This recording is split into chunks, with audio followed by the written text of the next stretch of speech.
إن الحمد لله نحمده ونستعينه ونستغفره ونعوذ بالله من شرور أنفسنا ومن سيئات أعمالنا من يهده الله فلا مضل له ومن يضلل فلا هادي له وأشهد أن لا إله إلا الله وحده لا شريك له وأشهد أن محمدا عبده ورسوله أما بعد فإن خير الحديث كتاب الله وخير الهدي هدي محمد صلى الله عليه وعلى آله وسلم وشر الأمور محدثاتها وكل محدثة بدعة وكل بدعة ضلالة وكل ضلالة في النار. قال الله تبارك وتعالى إن ربك يبسط الرزق لمن يشاء ويقدر إنه كان بعباده خبيرا بصيرا. قابل احترام فضیلۃ الشیخ بدیع الزمان المدنی حفظہ اللہ، مجلس میں موجود موقر اہل علم، میرے محترم دینی بھائیوں اور نوجوان ساتھیوں، ویسے وقت بہت ہو گیا ہے، آپ حضرات صبح سے بیٹھے ہیں اور رات ہو گئی ہے، اور میں سمجھتا ہوں پہلی مرتبہ ہم اتنا طویل پروگرام کریں کہ عشاء کے بعد بھی ایک مجلس ہو رہی، دوسری مرتبہ میرے خیال سے۔ اللہ رب العالمین ہم سب کے آنے کو، بیٹھنے کو اور سننے کو قبول فرمائیں، اور خصوصاً اہل علم جو ہمارے علماء کرام دور دراز سے سفر کر کے آئے ہیں، اور شیخ محترم سے ابھی بات ہوئی تو معلوم ہے کہ شیخ کی طبیعت بھی ٹھیک نہیں ہے، لیکن اس کے باوجود شیخ محترم آئے اور اتنی مفید علمی باتیں ہم لوگوں کے درمیان بیان کی، اور ہر انسان میں سمجھتا ہوں اس نے بہت فائدہ اٹھایا۔ اللہ رب العالمین شیخ محترم کو بھی اس کا بہترین بدلہ عطا فرمائیں، آپ کے علم میں، آپ کی صحت میں، اور ہر اعتبار سے آپ کے لیے ہر خیر میں برکت عطا فرمائیں۔ بہت ہی کم وقت میں کچھ باتیں رزق میں برکت کے تعلق سے آپ کے سامنے رکھنا چاہوں گا، زیادہ تفصیل نہیں، اس لیے کہ میں سمجھتا ہوں سب کو بھوک بھی لگی ہوگی، نہیں لگی ایسا تو ہاں نہیں لگی، ایسا نہیں لگی، کوئی ایک نمائندہ بن کے بولے دوسرے اس کو گھو کے دیں گے، تجھ کو نہیں لگی، مجھ کو تو لگی ہے۔ اللہ رب العالمین آپ کے صبر کو، اس لیے کہ علمی مجالس میں صبر کے ساتھ بیٹھنا آج کل تقریباً ختم سا ہو گیا ہے۔ لوگ عام طور سے یعنی گھروں میں بیٹھ کر ویڈیو دیکھنا، یوٹیوب دیکھنا، اسی میں لوگ مگن ہیں، اور تھوڑی دیر بھی آدمی دینی مجالس میں نہیں بیٹھ پاتا ہے، لیکن پورے دن قرآن و سنت کی بات سننے کے لیے اپنی رات کو چھوڑ کے، اپنے گھروں کو چھوڑ کے آنا، اپنی فرصتوں میں گھر والوں کو چھوڑ کے آنا، اور چھٹی کے دن کو دین کا علم حاصل کرنے، اللہ اور اس کے رسول کی بات کو سننے میں لگانا، اس دور کے اعتبار سے بہت بڑی سعادت ہے، خصوصاً جس میں اوقات کی برکت بھی ختم ہوتی دکھائی دیتی ہے، ایک سال کے بعد دوسرا سال فوراً آ جاتا ہے۔ تو اللہ تعالی ہم سب کے آنے کو، بیٹھنے کو قبول فرمائیں، اور اسے ہمارے ایمان، ہمارے تقوی اور ہماری دینداری کے بڑھنے کا ذریعہ بنائیں۔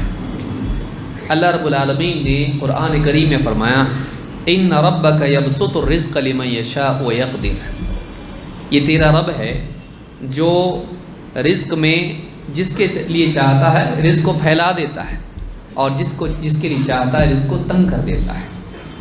انہ کان بعبادہ خبیرا بصیرا، یقیناً تیرا رب اپنے بندوں کے بارے میں خوب خبر رکھنے والا، ان کے حال کو دیکھنے والا ہے۔ اس آیت سے بات معلوم ہوتی ہے کہ رزق کا بڑھنا اور گھٹنا، پھیلنا اور تنگ ہونا، یہ انسان کی کوشش سے نہیں بلکہ اللہ رب العالمین کی تقدیر اور اس کے فیصلوں سے جڑا ہے۔ جیسا کہ شیخ محترم نے بھی کہا وَفِي السَّمَاءِ رِزْقُكُمْ، تمہارا رزق آسمان میں ہے، یعنی رزق کے فیصلے آسمان سے ہوتے ہیں، اور اللہ تعالیٰ اگر بارش ہی نہ برسائے آسمان سے تو زمین کیا اگائے گی؟ لہٰذا اگر پانی ہی نہ ہو تو فصلیں، پھل، اناج کچھ بھی نہیں اگ پائے گا۔ تو اللہ رب العالمین نے رزق کا فیصلہ آسمان سے کیا ہے، اور رزق کا معاملہ جہاں ایک طرف انسان کی کوشش سے جڑا ہوا ہے، لیکن اس سے بڑھ کر رزق کا معاملہ اللہ رب العالمین کی طرف سے ہے، جو غیب سے معاملہ جڑا ہوا ہے۔ انسان کو ملتا ہے تو اللہ کے خزانے سے ملتا ہے، انسان کوشش کرتا ہے اس لیے کہ مکلف ہے، لیکن دینے والا اللہ ہے۔ کتنے لوگ ہیں جو کوشش کرتے نہیں ملتا ہے، کیوں؟ اللہ کے دینے سے ملتا ہے، اور اللہ اگر نہ دے تو نہیں ملتا ہے۔ یہ نہیں کہ آدمی کوشش کرے گا تو ملے گا ہی، ضروری نہیں ہے، بلکہ بہت سے کوشش کرنے والے محروم رہتے ہیں۔ لہٰذا دینے والا اللہ تعالیٰ ہے۔ وَمَا بِكُم مِّن نِّعْمَةٍ فَمِنَ اللَّهِ، جو بھی نعمت تمہارے پاس ہے وہ اللہ کی طرف سے ہے۔ معلوم ہے کہ اللہ اگر نہ دے تو نہیں ملے گا۔ لہٰذا ایک مومن دنیا داروں کی طرح نہیں ہوتا ہے کہ وہ اسباب ہی پر اپنی نگاہ رکھے اور بہترین سے بہترین ٹیکنالوجی، اسباب اور تجارت کی جو بھی ٹیکنالوجی اور یہ سب استعمال کرے اور ترکیبیں استعمال کرے اور سمجھے اب مجھ کو ملے گا۔ نہیں، مومن یہ ایمان رکھتا ہے میں اپنے بس کی کوشش تو کر رہا ہوں اللہ کے حکم کی بنا پر، رسول صلی اللہ علیہ وسلم کی سنت کی بنا پر، لیکن دینے والا اللہ ہے۔ جب تک اللہ نہیں دے گا ملے گا نہیں، اور اللہ اگر دے تو اللہ تعالیٰ تھوڑے کو زیادہ کر سکتا ہے۔ اللہ تعالیٰ اگر چاہیں تو تھوڑا بھی اگر میں حلال طریقے سے اور قرآن و سنت کی روشنی میں شریعت کی حدود کا لحاظ کرتے ہوئے اگر میں تھوڑا بھی کما لوں، اگر اللہ تعالیٰ چاہے تو اس تھوڑے کو بھی میرے لیے زیادہ کر سکتا ہے۔ تو اللہ تعالیٰ کا برکت ڈالنا یہ زیادہ بہتر ہے کہ انسان کے پاس کثرت ہو۔ کثرت سے بہتر کیا ہے؟ برکت۔ بعض اوقات انسان کے پاس بہت ہوتا ہے، اس میں برکت نہیں ہوتی ہے، اور بعض اوقات انسان کے پاس تھوڑا ہوتا ہے، اس میں برکت ہوتی ہے۔ تو برکت والا رزق زیادہ بہتر ہے کثرت والے رزق سے۔ تو یہاں پر یاد رکھنا چاہیے کہ اللہ کی برکت کے بغیر انسان دنیا میں پا کر بھی محروم ہوتا ہے۔ اسی لیے تجارت میں کیا ہے؟ جھوٹ بولنا، قسمیں کھا کھا کر بیچنا اور دھوکے دے کر کمانا تجارت کو بڑھا دیتا ہے، لیکن اس کی برکت کو مٹا دیتا ہے۔ تو معلوم ہے کہ زیادہ اصل نہیں ہے، برکت اصل ہے۔ آئیے دیکھتے ہیں وہ کیا اسباب ہیں جن کے ذریعے سے انسان کے رزق میں برکت آتی ہے، اور وہ کیا اسباب ہیں جن سے اللہ تعالیٰ غیبی طریقے سے بندے کو رزق دیتا ہے۔ ایک ایک کر کے ہم دیکھیں گے، زیادہ تفصیل میں ہم نہیں جائیں گے، میں کچھ چیزیں گنوا دیتا ہوں، تفصیلات آپ تفسیر کی کتابوں میں یا حدیث کی شروحات میں آپ دیکھ سکتے ہیں۔ اختصار کے ساتھ ہم کچھ باتیں دیکھیں گے۔ سب سے پہلی چیز جو مومن کو چاہیے، جس کے ذریعے سے اللہ تعالیٰ اس کو اس کی رزق میں برکت دیتا ہے، وہ ہے اپنے ایمان کی اصلاح اور تقوی کا حصول۔ اپنے ایمان کو قوی بنانا، توحید والا بن جانا کمال درجے میں، اسی طرح سے اللہ پر یقین کرنے والا، اللہ پر توکل کرنے والا، اللہ اور اس کے رسول کی باتوں پر یقین رکھنے والا، اپنے ایمان کو انسان صحیح کر لے، مضبوط بنا لے، اور اسی کے ساتھ ساتھ وہ تقوی شعار بن جائے، پرہیزگار بن جائے، اللہ سے ڈر کے حرام سے بچنے والا بنے، بلکہ نہ صرف تجارت میں، زندگی کے دوسرے معاملات میں بھی وہ حرام سے، گناہوں سے بچنے والا بنے۔ تو ایمان اور تقوی یہ وہ بنیادی دو چیزیں ہیں جن کے ذریعے سے اللہ رب العالمین بندے کے لیے برکت کے دروازے کھول دیتا ہے، رزق کے دروازے کھولتا ہے۔ اللہ تعالیٰ قرآن کریم میں فرماتا ہے وَلَوْ أَنَّ أَهْلَ الْقُرَىٰ آمَنُوا وَاتَّقَوْا، اگر یہ بستی والے ایمان لے آتے اور تقوی والے بن جاتے، برائیوں سے بچنے والے، حرام سے بچنے والے، اللہ سے ڈر کے، لَفَتَحْنَا عَلَيْهِمْ بَرَكَاتٍ مِّنَ السَّمَاءِ وَالْأَرْضِ، تو ہم آسمان و زمین سے ان کے لیے برکتوں کے دروازے کھول دیتے ہیں۔ یہ سورہ الاعراف کی آیت نمبر 96 ہے۔ معلوم ہے کہ ہم ان کے لیے آسمان سے بھی اور زمین سے بھی برکت کے دروازے کھول دیتے ہیں، برکتوں کے دروازے کھول دیتے ہیں۔ تو برکتیں کہاں سے ملتی؟ اللہ کی طرف سے، آسمان سے بھی زمین سے بھی۔ کن کے لیے؟ ان کے لیے جن کے پاس دو چیزیں ہوں، ایک ایمان اور دوسرے تقوی۔ الذین یؤمنون بالغیب، غیب پر ایمان رکھنے والے۔ من خشی الرحمن بالغیب، جو اللہ سے بن دیکھے ڈرتا ہے، جس کی زندگی میں اللہ پر ایمان و توکل و یقین، اور جس کی زندگی میں اللہ کا خوف اور پرہیزگاری آ جائے، اللہ تعالیٰ دنیاوی اسباب اس کے پاس کم بھی ہوں، اللہ تعالیٰ غیب سے اس کے لیے آسمان و زمین سے رزق کے دروازے کھولتا ہے، اس میں برکتیں عطا کرتا ہے۔ تو سب سے پہلی چیز اگر ہم چاہتے ہیں کہ ہمارے رزق میں برکت ہو، تو ہم کو اپنے ایمان کی تصحیح، اپنے ایمان کو صحیح کرنا چاہیے۔ ہم شرکیات سے بچیں، ہم اللہ اور اس کے رسول کی بات پر شک کرنے سے بچیں، ہم اپنے عقیدے کو صحیح کریں اور ایمان کو مضبوط بنائیں، پھر اپنی زندگی میں ہم اللہ سے ڈرنے والے بنیں، برائیوں سے اور خصوصاً تجارت کے معاملات میں حرام اور غیر شرعی طریقوں سے تجارت کرنے سے ہم بچیں، اللہ تعالیٰ اس میں برکت ڈالے گا۔ یہ وہی پہلی چیز۔ نمبر 2، رزق کے لیے ضروری ہے کہ ہماری زندگی میں نماز ہو۔ اکثر آدمی نماز ضائع کرتا ہے تجارت کی وجہ سے، جاب کی وجہ سے، دکان پہ فلاں وقت میں گاہک بہت زیادہ ہوتے ہیں، عصر کے وقت میں، مغرب کے وقت میں نمازیں خراب کر دیتا ہے۔ نماز کا اور رزق کا تعلق ہے، اللہ کی عبادت کا اور رزق کا ایک تعلق ہے۔ اللہ رب العالمین نے جب نبی صلی اللہ علیہ وسلم کو نماز کا حکم دیا تو رزق کا وعدہ کیا ہے۔ معلوم ہے کہ رزق اور نماز کا معاملہ جڑا ہوا ہے۔ اللہ تعالیٰ فرماتا ہے وَأْمُرْ أَهْلَكَ بِالصَّلَاةِ وَاصْطَبِرْ عَلَيْهَا، اے نبی آپ اپنے گھر والوں کو نماز کا حکم دیجئے اور خود بھی اس کا اہتمام کرتے رہیے۔ لا نسألک رزقا، ہم آپ سے رزق نہیں چاہتے، نحن نرزقک، بلکہ رزق تو ہم آپ کو دیتے ہیں۔ والعاقبۃ للتقوی، اور اچھا انجام پرہیزگاری ہی کے لیے ہے۔ تو یہاں پر اللہ رب العالمین نے نبی کریم صلی اللہ علیہ وسلم کو حکم دیا نماز کا اہتمام کرنے کا، یہاں تک کہ آپ خود بھی اہتمام کریں، گھر والوں کو بھی اس کی تلقین کریں، ہمارا گھر نمازی ہو، ہمارا گھر بے نمازی نہیں ہو، ہمارے گھر میں ایک بھی آدمی ایسا نہیں ہو جو نماز چھوڑنے والا ہو، نماز میں کوتاہی کرنے والا ہو، خصوصاً فجر کی نماز۔ خصوصاً فجر کی نماز عام طور سے آپ مسلمان بستیوں میں دیکھیے نماز نہیں پڑھتے لوگ، 8 بجے کا 9 بجے کا الارم لگا کے پھر آدمی ٹفن وغیرہ لے کے جاب پہ جا رہا ہے اور دکان پہ جا رہا ہے۔ نمازیں ضائع کر کے ہم چاہتے ہیں کہ زندگی کا مقصد جو اللہ کی عبادت ہے اس کو برباد کر کے ہم چاہتے ہیں حاجت اللہ سے لیں۔ حاجت کو اللہ نے نمبر 2 پر رکھا ہے، مقصد کو نمبر 1 پر۔ ایاک نعبد و ایاک نستعین، اے اللہ ہم تیری عبادت کرتے ہیں اور تجھی سے مدد طلب کرتے ہیں۔ ہم رزق میں اللہ کی مدد چاہتے ہیں اور اللہ کا دیا ہوا مقصد اللہ کی عبادت اس کو پورا نہیں کر رہے ہیں جو کہ نمبر 1 پر ہے۔ تو اللہ کی عبادت کا حق ادا کر، واقعی اللہ کا بندہ بن جا، تو اللہ کی عبادت کا حق ادا کرے گا، تیری حاجت اللہ پوری کرے گا، اللہ کی استعانت کا استحقاق پیدا ہوگا، تو حقدار بنے گا اللہ کی مدد کا۔ لہٰذا ہم اللہ کی مدد چاہتے ہیں دنیاوی معاملات میں، خصوصاً رزق کے معاملے میں ہمیں چاہیے کہ اللہ کی عبادت کا حق ادا کریں۔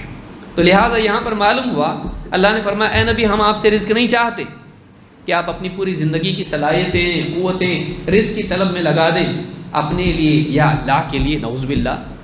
اللہ تعالیٰ کو ضرورت ہے، اللہ کھاتا نہیں ہے بلکہ کھلاتا ہے۔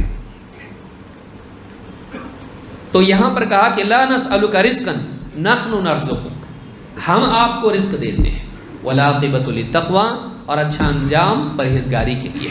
تقوی اختیار رہو گے تو اللہ تعالیٰ رزق دے گا، عبادت کا اہتمام کرو گے اللہ رزق دے گا، بندگی کا اہتمام زندگی میں ہو، اللہ رب العالمین اس کے لیے زندگی کی بقا کے اسباب پیدا کرتا ہے۔ مقصدی زندگی میں نہیں ہے اور زندگی کی بقا کے لیے رزق چاہ رہا ہے، تیری زندگی کا مقصد ہی تیرے پاس نہیں ہے، بے مقصد زندگی نہیں ہونی چاہیے۔ وما خلقت الجن والانس الا لیعبدون، میں نے جنات کو اور انسانوں کو اپنی عبادت کے لیے پیدا کیا ہے۔ ما اريد منهم من رزق، پھر وہی آ رہا دیکھیے، ما اريد منهم من رزق وما اريد ان يطعمون، میں ان سے رزق نہیں چاہتا، یہاں کہا لا نسألک رزقا، وہاں کہا میں ان سے رزق نہیں چاہتا، وما اريد ان يطعمون، یہ بھی نہیں چاہتا کہ مجھے کھلائیں۔ ان اللہ هو الرزاق ذو القوة المتین، یہ تو اللہ ہے جو الرزاق ہے، بڑی قوت والا ہے، بڑا شدید ہے۔ تو اللہ تعالیٰ نے رزق کی بات کی، لیکن رزق سے پہلے کس کی بات کی؟ عبادت سے۔ اور عبادات میں سب سے افضل جس کا قیامت کے دن سب سے حساب ہونے والا وہ کیا ہے؟ نماز۔ ہماری زندگی میں نماز ہونا چاہیے۔ تو یہ بات دوسری ہے جس کو ہم یاد رکھیں کہ ہماری زندگی میں نماز ہو۔ الصلاۃ، آپ دیکھیے اللہ تعالیٰ کی طرف سے ندا لگتی ہے حی علی الصلاۃ، اس کے بعد کیا ہے؟ حی علی الفلاح۔ ہم کامیابی چاہتے ہیں تو اس سے پہلے کیا چیز زندگی میں؟ نماز۔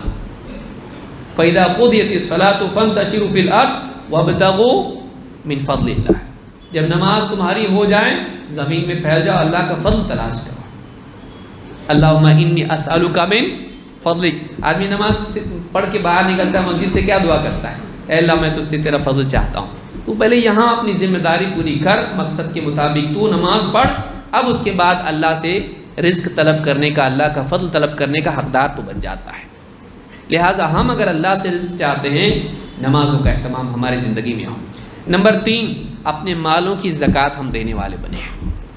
کیوں؟ اس لیے کہ اللہ تعالیٰ زکوٰۃ دینے والے کے مال کو گھٹاتا نہیں، صدقہ کرنے والے کے مال کو گھٹاتا نہیں بلکہ بڑھاتا ہے۔ مشاہدہ اس سے بڑھ کر غیبی خبر ہوتی ہے۔ ہمارا مشاہدہ غلط ہو سکتا ہے، اللہ کی خبر غلط نہیں۔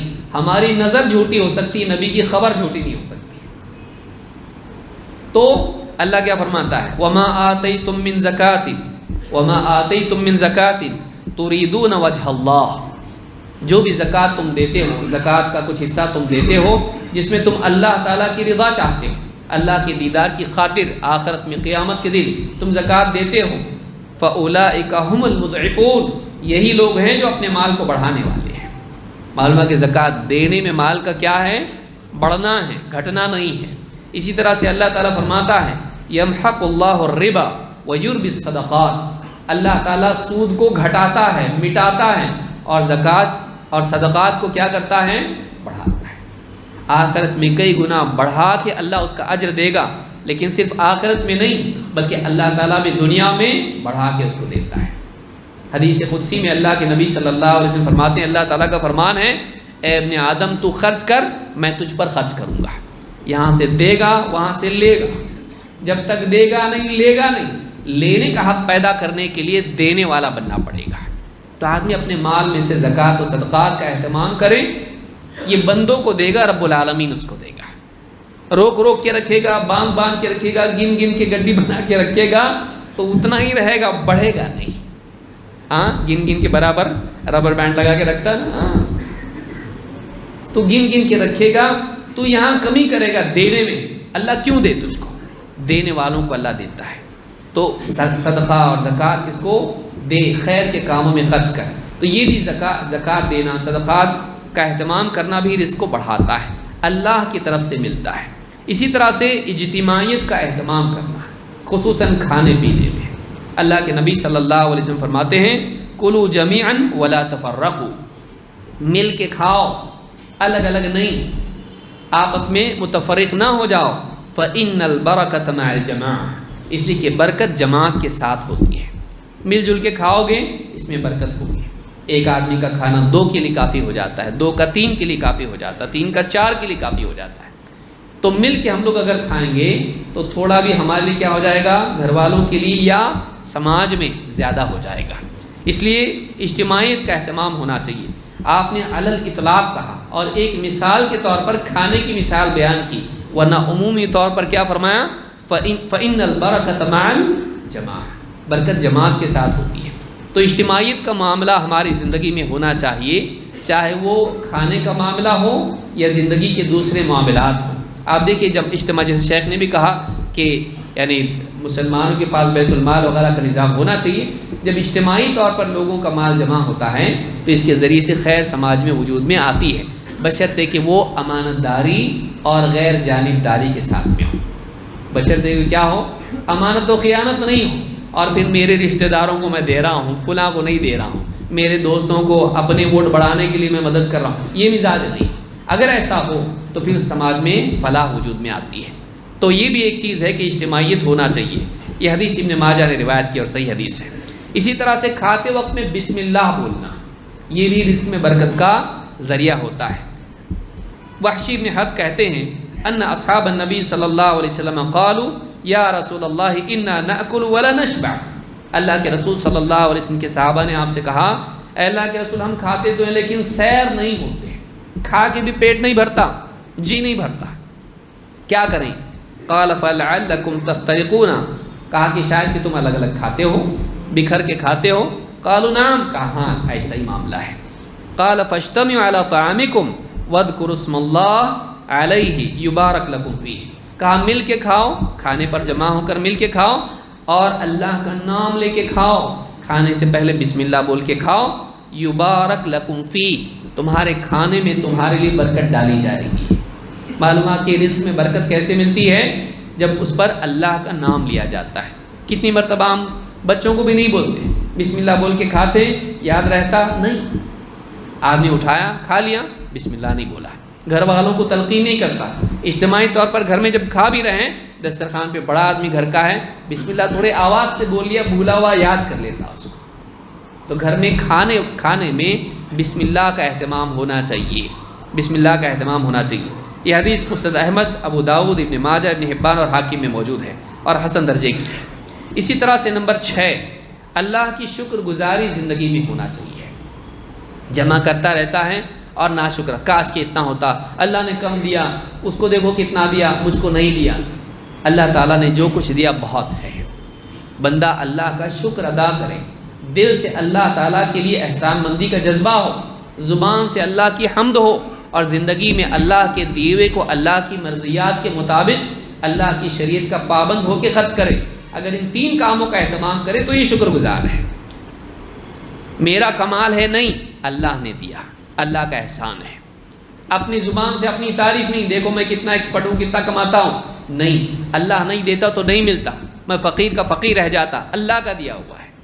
اور پھر اللہ کا لے کر اپنی خواہشات اور محرمات میں استعمال کریں نہیں، اسراف کریں نہیں، اللہ نے جن راہوں میں جس طرح سے بتایا ویسا ان راہوں میں اس طریقے سے خرچ کرنا ہے۔ تو اگر یہ آدمی کرتا ہے، یہ بندہ شکر گزار ہے، ناشکری نہیں کرنا چاہیے، اللہ کا شکر ادا کرنا چاہیے۔ اگر اللہ تعالیٰ سوکھی روٹی بھی کھلا دے تو اللہ کا شکر کرنا چاہیے، اللہ بھوکا تو نہیں رکھا، اللہ تو نے مجھ کو بھوکا تو نہیں رکھا، سوکھی روٹی صحیح، کتنوں کو تو یہ بھی نصیب نہیں ہوتا ہے۔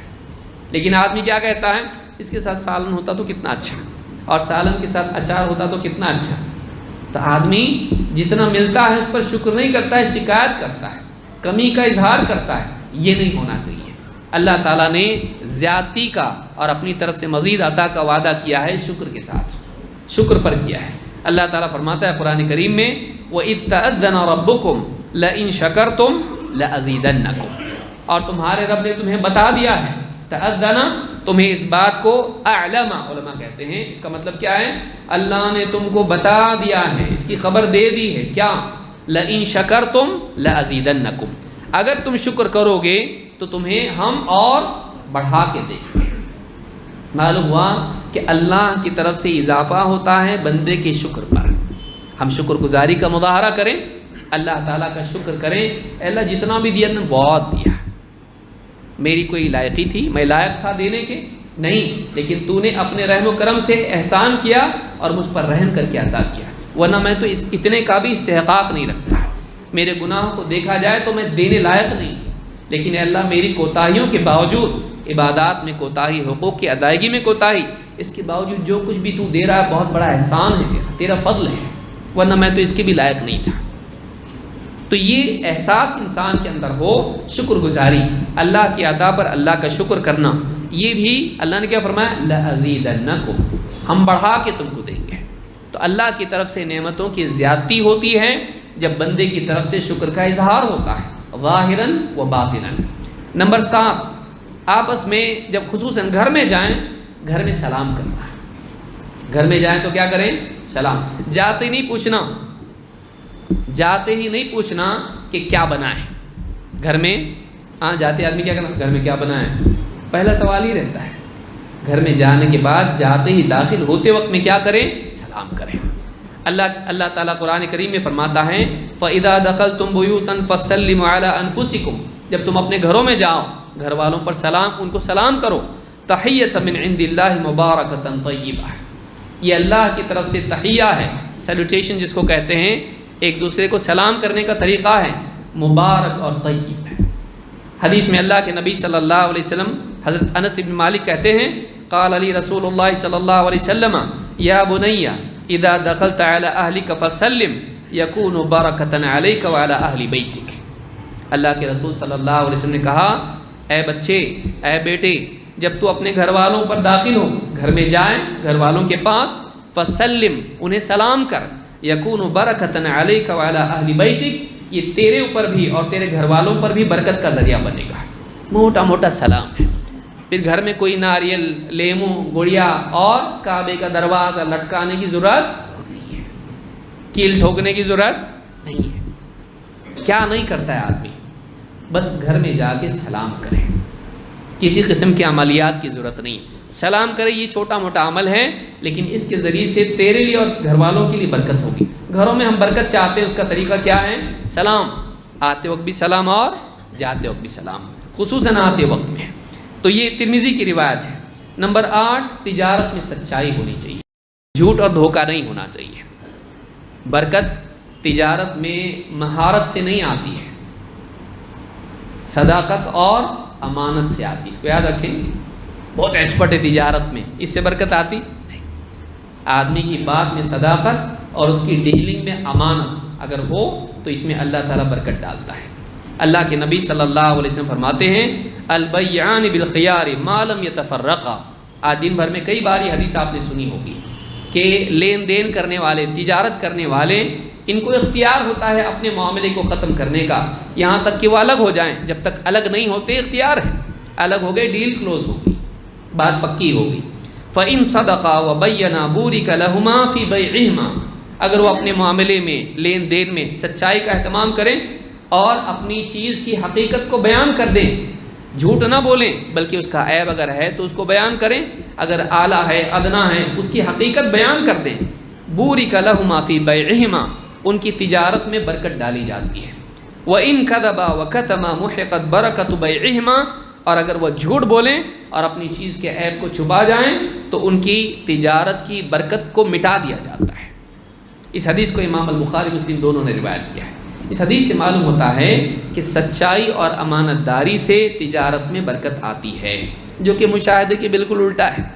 آدمی سمجھتا ہے بھائی جھوٹ نہیں بولیں گے مارکیٹنگ کیسی ہوگی، تجارت کیسی ہوگی، لوگ خریدیں گے نہیں، میں عیب بتاؤں گا لوگ لیں گے نہیں. لیکن اللہ کے نبی صلی اللہ علیہ وسلم کی خبر ہماری نظر سے بہتر ہے. ہم مومن ہیں، ہم کافر نہیں ہیں نعوذ باللہ. الذین یؤمنون بالغیب، جو غیب پر ایمان رکھتے ہیں. اللہ کے رسول صلی اللہ علیہ وسلم نے بتا دیا کا مطلب یہی حق ہے. ہم نہیں جانتے اللہ کیسے برکت دے گا، ہم نہیں جانتے اللہ کیسے عطا کرے گا، لیکن جب وعدہ ہے تو الصادق الامین، اللہ کے نبی صلی اللہ علیہ وسلم نے جو خبر دی ہے وہ سچی ہے. تو یہ بھی یاد رکھیں. نمبر 9، اللہ کی عطا پر راضی رہنا، اللہ کی عطا سے ناراض نہیں ہونا، اللہ تعالیٰ کی شکایت نہیں کرنا. اللہ کے نبی صلی اللہ علیہ وسلم فرماتے ہیں ان اللہ تعالیٰ یبتلی العبد فیما اعطا. اللہ تعالیٰ بندے کو جو کچھ عطا کرتا ہے اس میں اس کو آزماتا ہے. فَإِن رَضِيَ بِمَا قَسَمَ اللَّهُ لَهُ بُورِكَ لَهُ فِيهِ وَوَسَّعَهُ. اگر بندہ اللہ نے جو کچھ اس کو دیا ہے اس پر اللہ کی تقسیم پر، اللہ کی عطا پر راضی ہو جائے، کسی کو زیادہ دیا مجھ کو اتنا دیا، اگر اللہ نے جتنا مجھ کو دیا اس پر راضی ہو جائے، بُورِكَ لَهُ فِيهِ وَوَسَّعَهُ. اس کے لیے جو کچھ اللہ نے دیا اس میں برکت ڈالی جاتی ہے اور اللہ اس کو اور وسیع کر دیتا ہے، اور پھیلاؤ اس میں ہوتا ہے، اس کی عطا میں برکت اور وسعت سے نوازا جاتا ہے. وَإِن لَّمْ يَرْضَ لَمْ يُبَارِكْ لَهُ. اور اگر وہ راضی نہیں ہوتا ہے اللہ کی عطا پر تو اس پر برکت اس کو نہیں دی جاتی ہے. وَلَمْ يَزِدْ عَلَى مَا كُتِبَ لَهُ. اور جتنا اللہ نے اس کی تقدیر میں لکھا ہے اس سے کچھ زیادہ نہیں ملتا اس کو. ناراض ہو کے رزق بڑھاتا آدمی، ناراض ہو کے آدمی اللہ سے رزق بڑھاتا تو نہیں ہے، اللہ کے اجر، اللہ کی طرف سے ملنے والے اجر کو مٹاتا ہے. آدمی اللہ سے راضی رہے، جو اللہ نے اللہ بہت دیا، شکایت نہیں کرے، شکایت نہیں کرے، اللہ کے فیصلوں پر اعتراض نہ کرے، اللہ کے فیصلے پر راضی رہنا، اس پر بھی اللہ کی طرف سے برکت عطا ہوتی ہے. نمبر 10، مہمان نوازی، کنجوسی چھوڑ کے لوگوں کو کھلانا. کنجوسی نہیں کرنا، خود ہی کھانا نہیں، لوگوں کو کھلانا. مہمان نوازی پر بھی برکت ملتی ہے. کیسے؟ صالحین، خصوصاً نیک لوگوں کی مہمان نوازی. بھئی جو اللہ کو شکر نہیں کرتا آپ کا کیا کرے گا؟ لیکن نیک لوگ جب ان کی مہمان نوازی کی جائے گی وہ دعا دیتے ہیں، اس سے برکت ملتی ہے. اللہ کے نبی صلی اللہ علیہ وسلم کے صحابی عبداللہ ابن بصر کہتے ہیں ان اباہ صنع للنبی صلی اللہ علیہ وسلم طعاما. ان کے والد صاحب نے، حضرت بصر نے اللہ کے نبی صلی اللہ علیہ وسلم کے لیے دعوت کی. فدعاہ فاجابہ، آپ کو بلایا تو آپ گئے. فلما فرغ من طعامہ، جب آپ کھانے سے فارغ ہوئے تو آپ نے کہا قال اللہم اغفر لہم وارحمہم وبارک لہم فیما رزقتہم. یہ دعا ہے. اور بھی کئی دعائیں آئی ہیں کہ کوئی آدمی کسی کے ہاں اگر کھائے تو کیا دعا دے. کیا دعا ہے؟ اللہم اغفر لہم وارحمہم، اے اللہ ان کی مغفرت کر دے، ان پر رحم فرما. وبارک لہم فیما رزقتہم، اور جو رزق تو نے ان کو دیا ہے اس میں ان کے لیے برکت دے. تو نیک لوگوں کو اگر آدمی دعوت دے، ظاہر بات ہے وہ اللہ کو یاد رکھنے والے ہیں، دعائیں معلوم بھی ہوتی ہیں، اہتمام بھی کرتے ہیں، وہ کھانے کے بعد میں آپ کے لیے دعا کریں گے برکت کی. تو میزبانی کے ذریعے سے بھی انسان صالحین کی دعا کا اور برکت کا حقدار بنتا ہے. اس حدیث کو امام احمد، ابو داؤد، ترمذی، ابن حبان نے روایت کیا ہے. اسی طرح سے نمبر 11، میں تیزی سے بتا رہا ہوں اس لیے کہ وقت بہت کم ہے ہمارے پاس. صلہ رحمی کے ذریعے سے بھی انسان کے رزق میں برکت ہوتی ہے. اللہ کے نبی صلی اللہ علیہ وسلم فرماتے ہیں من احب ان یبسط له فی رزقہ، جو آدمی اس بات کو پسند کرتا ہے کہ اس کے رزق میں وسعت عطا کی جائے، اللہ اس کے رزق کو خوب پھیلائے، یبسط له فی رزقہ وینسأ له فی اثرہ، اور اس کی عمر کو دراز کرے، اس کی عمر کو دراز کرے، اس کی عمر بڑھائیں. فلیصل رحمہ، وہ رشتہ داروں کے ساتھ اچھا سلوک کرے، رشتے جوڑیں اور رشتہ داروں کے ساتھ احسان کا معاملہ کریں. اس حدیث کو امام البخاری، مسلم دونوں نے روایت کیا ہے. اس سے معلوم ہوتا ہے کہ رشتہ داروں سے اچھا سلوک کرنے پر نہ صرف رزق بڑھتا ہے بلکہ عمر بھی بڑھتی ہے. کیسے بڑھتی ہے؟ اللہ تعالیٰ بڑھاتا ہے کہ بندہ جب یہ کرتا ہے تو یہ بھی ملتا ہے. تو عمر اگر ہم چاہتے ہیں اس میں برکت ہو، رزق میں برکت ہو، تو ہم کو کیا کرنا چاہیے؟ رشتہ داروں سے احسان کا سلوک کرنا. آج بدقسمتی سے حال کیا ہے؟ آدمی اجنبیوں سے اچھا ہے، رشتہ داروں سے برا ہے. اور ہر آدمی اپنے رشتہ داروں کی برائی کرتا ہے اور رشتہ داروں کے خلاف سازشیں کرتا ہے. ان کی یعنی بچیاں ہیں، رشتے اگر ہونے ہیں تو ان کے لیے رکاوٹیں پیدا کرتا ہے. ان کے معاملات ہیں تو ان کے اندر معاملے خراب کرتا ہے. رشتہ داروں کا ساتھ دینا، ان کے پر احسان کرنا، ان سے محبت کا سلوک کرنا، ان کا اکرام کرنا، اور اگر ان میں کچھ کمیاں ہوں تب بھی اس کے باوجود، شکایتوں کے باوجود جڑے رہنا، صلہ رحمی اس کو کہتے ہیں. جڑے رہنا اور احسان کرتے رہنا، اخلاق کے ساتھ پیش آنا. ایسا اگر آدمی کرتا ہے تو اس رزق میں برکت ہوتی ہے. نمبر 12، اللہ سے دعا کرنا ہے. دوسروں کی دعا بھی لینا، خود بھی اپنے لیے دعا کرنا. اللہ کے نبی صلی اللہ علیہ وسلم کی دعائیں بہت ساری ہیں، ان میں سے ایک دعا یہ ہے اللہم اغفر لی ذنبی ووسع لی فی داری وبارک لی فی رزقی.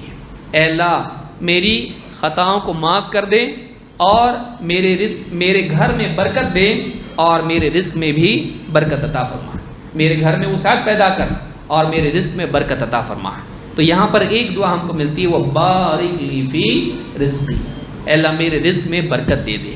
تو یہ دعا اگر ہم یاد کر لیں، اللہ سے دعا کریں. کوئی خاص اس کا وقت نہیں ہے کہ وضو کے وقت میں پڑھی جائے فلاں وقت نہیں پڑھی جائے، اس کا کوئی وقت نہیں. جب چاہے آدمی اللہ سے دعا کر سکتا ہے. اپنی دعا میں مانگ سکتے ہیں کہ اللہ ہمارے گناہوں کو معاف کر، ہمارے گھر میں وسعت دے اور رزق میں برکت دے. اس حدیث کو امام ترمذی نے روایت کیا ہے. اسی طرح سے نمبر 13 ہے جو بہت یاد رکھنے کی چیز ہے کہ آدمی اپنی گناہوں سے، اپنی خطاؤں سے استغفار کرے اور توبہ کرے، گناہوں سے رجوع کرے، پلٹ کے واپس نیکی کی طرف آئے، تقویٰ کی طرف آئے، اور ماضی کے گناہوں کے لیے اللہ سے مغفرت کی دعا کرے. اس پر بھی اللہ کی طرف سے رزق میں برکت ہوتی ہے. اللہ تعالیٰ رزق عطا کرتا ہے توبہ اور استغفار کے ذریعے سے. قرآن کریم میں آپ دیکھیے نوح علیہ السلام نے اپنی قوم کو دعوت دی تو کیا کہا؟ فَقُلْتُ اسْتَغْفِرُوا رَبَّكُمْ إِنَّهُ كَانَ غَفَّارًا. نوح علیہ السلام نے اللہ تعالیٰ سے مناجات میں کہا ہے اللہ میں نے اپنی قوم سے کہا اپنے رب سے استغفار کرو، استغفروا ربکم انہ کان غفارا، وہ بڑا مغفرت کرنے والا ہے، وہ بڑا مغفرت کرنے والا ہے. یرسل السماء علیکم مدرارا، وہ تم پر بارش برسائے گا آسمان سے، مدرارا ایسے اوقات میں، ایسی مقدار میں کہ جس میں تمہارے لیے حرج نہ ہو. ایسی بارش برسائے گا جو تمہارے لیے عذاب نہ ہو، ایسی بارش برسائے گا جس سے تمہارے لیے حرج نہ ہو. تو وقت کے اور مقدار کے اعتبار سے تمہارے لیے کوئی حرج نہیں ہوگا، ایسی نفع والی بارش برسائے گا. اس لیے ہم دعا کیا کرتے ہیں اللہم صیبا نافعا. معلوم ہے بارش نقصان والی بھی ہو سکتی ہے، اے اللہ نفع والی بارش برسا. اللہ کے نبی صلی اللہ علیہ وسلم دعا کرتے تھے. تو اس سے معلوم ہوا کہ کہا کہ اپنے رب سے استغفار کرو، وہ تمہارے لیے بارش برسائے گا ایسی جو تمہارے لیے بالکل مناسب ہو. وَيُمْدِدْكُمْ بِأَمْوَالٍ وَبَنِينَ، اور تمہارے مالوں میں اور اولاد میں اللہ تعالیٰ ان کے ذریعے تم کو قوت عطا فرمائے گا. تمہارا مال بڑھائے گا، اولاد بڑھائے گا اور ان کی قوت تم کو دے گا. وَيَجْعَلْ لَكُمْ جَنَّاتٍ وَيَجْعَلْ لَكُمْ أَنْهَارًا، اور تمہیں باغات اور نہریں عطا کرے گا. تو سب سے پہلے یہ عطا کا ذکر کیا. کیا کیا عطا ہے؟ تمہارے لیے آسمان سے بارش برسائے گا، تمہارے لیے مال اور اولاد میں قوت دے گا، اور تمہارے لیے باغات اور نہریں اللہ تعالیٰ تمہیں عطا کرے گا. یہ ساری عطاؤں سے پہلے کیا ہے؟ توبہ کرو، استغفار کرو۔ علماء نے کہا کہ اس آیت سے معلوم ہوتا ہے، امام القرطبی نے کہا اور کئی علماء نے کہا ہے کہ اس آیت سے معلوم ہوتا ہے کہ رزق کے بڑھنے میں استغفار کا دخل ہوتا ہے۔ آدمی اپنے گناہوں سے توبہ کریں، اللہ سے استغفار کریں، اللہ تعالیٰ اس کے رزق کو بڑھاتا ہے۔ لہٰذا یہ کچھ باتیں تھیں، بعد میں ختم کر رہا ہوں کہ یہ چیزیں ہماری زندگی میں اگر آئیں تو اس سے رزق میں برکت ہوتی۔ میں آخر میں گنا دیتا ہوں تاکہ بات آپ کو یاد رہے۔ نمبر 1 ایمان اور تقوی، نمبر 2 نماز قائم کرنا، نمبر 3 زکوٰۃ و صدقات کا اہتمام کرنا، نمبر 4 مل کر کھانا اور زندگی میں اجتماعیت کا اہتمام کرنا، نمبر 5 بسم اللہ کہہ کے کھانا، نمبر 6 اللہ کی شکر گزاری کا اہتمام کرنا، ناشکری نہیں کرنا، نمبر 7 گھر میں خاص طور سے اور آپس میں سماج میں سلام کا اہتمام کرنا، سلام کو عام کرنا، نمبر 8 تجارت میں صداقت و امانت، سچائی اور امانت داری کا اہتمام کرنا، نمبر 9 اللہ کی عطا پر راضی رہنا، شکایت نہیں کرنا، روتے نہیں رہنا ہمیشہ کیا دیا اللہ نے، بلکہ اللہ کا احسان ماننا، اللہ سے راضی رہنا، نمبر 10 مہمان نوازی خاص طور سے نیک لوگوں کی، نمبر 11 صلہ رحمی، رشتہ داروں سے رشتے ناطے جوڑنا اور ان کے ساتھ احسان کا سلوک کرنا، نمبر 12 اللہ سے دعا کرنا، نمبر 13 اللہ سے توبہ و استغفار کرنا۔ اس کے علاوہ بھی اسباب ہیں، آج کے لیے میں سمجھتا ہوں اتنا کافی، اس میں سے تھوڑا بہت بھی کر لیں تو بہت ہے ہمارے لیے۔ یہ غیبی راستے ہیں رزق کے، باقی ایکسپرٹیز اپنی لوگ گھوم رہے ہیں فائل بغل میں دبا کے، بڑی بڑی ڈگریاں لے کے، اللہ رب العالمین اور انگوٹھا چھاپ لوگ ہیں کما رہے ہیں۔ یہ اللہ کی طرف سے رزق آتا ہے، اللہ کی طرف سے رزق آتا ہے، اللہ سے رزق لینے والے بنیں اور کوشش کریں، کوشش چھوڑیں نہیں، لیکن دنیاوی کوشش اگر نہیں چھوڑتا ہے آسمانی کوشش کیوں چھوڑے؟ یہ کوشش بھی کرنا چاہیے جس کے ذریعے سے اللہ رزق عطا کرتا ہے۔ اللہ تعالی ہم سب کے بیٹھنے کو قبول فرمائیں، اور علماء کو اور آپ تمام حضرات کو، ہم سب کو اس مجلس میں آنے کے لیے قبول فرمائیں، اور ہمارا آنا اور ہمارا بولنا سننا سب قبول فرمائیں، اور آخرت میں ہماری نجات کا ذریعہ بنائیں، اور ہم سب کو اس پر عمل کرنے کی بھی توفیق عطا فرمائیں۔ اقول ھذا واستغفر اللہ لی ولکم۔